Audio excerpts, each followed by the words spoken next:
दोस्तों, आज दुनिया भर में 62 ऐसे देश हैं जिनकी आबादी 3 मिलियन से भी कम है और इनके छोटे साइज की वजह से ये पावर और इन्फ्लुएंस में भी लिमिटेड हैं।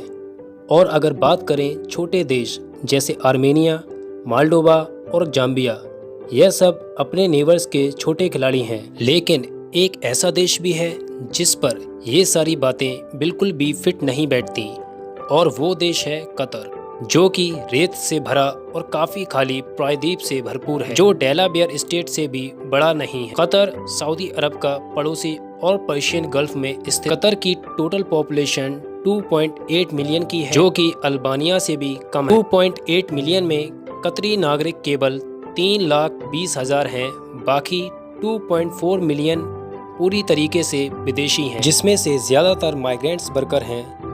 कतर के इतने छोटे साइज और पॉपुलेशन के बावजूद भी उसने ग्लोबली अपना वर्चस्व स्थापित किया है, उन देशों की तरह जो कतर से भी कई ज्यादा गुना बड़े हैं। कतर को दुनिया के सबसे धनी देशों में गिना जाता है, जिसकी जीडीपी पर कैपिटा इनकम दुनिया में सबसे ज्यादा है। कतरी इकोनॉमी यूक्रेन की इकोनॉमी से भी बड़ी है।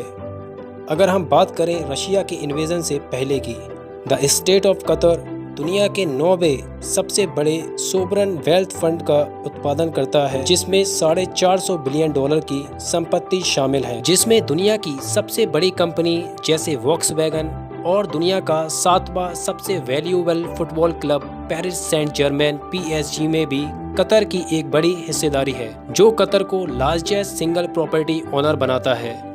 इतना ही नहीं, लंदन में पश्चिमी यूरोप की सबसे बड़ी इमारत में कतर की 95% हिस्सेदारी है और 20% हिस्सेदारी लंदन के हीथ्रो हवाई अड्डे में भी शामिल है। कतर एयरवेज दुनिया के सबसे बड़े और प्रभावशाली एयरलाइंस में से एक है।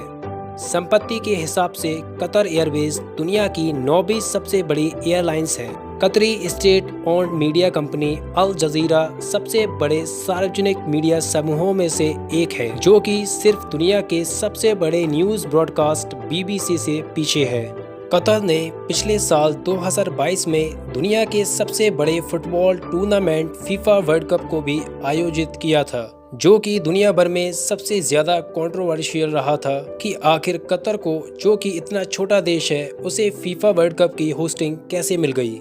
पैसों के साथ साथ कतर के पास वैश्विक प्रभाव और शक्ति भी आई है। लेकिन आपको एक बात जानकर हैरानी होगी कि कतर हमेशा से इतना अमीर और दुनिया में इन्फ्लुएंसर नहीं था जैसे आज के समय में है। साल 1950 से कतर की किस्मत बदलना शुरू हुई। इस वक्त कतर की जमीन में तेल और गैस के भंडार खोजे गए। आज की तारीख में कतर दुनिया का सबसे बड़ा नेचुरल गैस का एक्सपोर्टर देश है। नेचुरल गैस के एक्सपोर्ट से होने वाली कमाई से कतर को बहुत ही ज्यादा फायदा हुआ है। कतर में अमेरिका, दुबई और सऊदी अरब से भी ज्यादा अमीर लोग रहते हैं। यहाँ का हर तीसरा आदमी करोड़पति है। दोस्तों, क्या आप कभी कतर गए हैं या जाना चाहते हैं तो नीचे कॉमेंट सेक्शन में जरूर बताएं।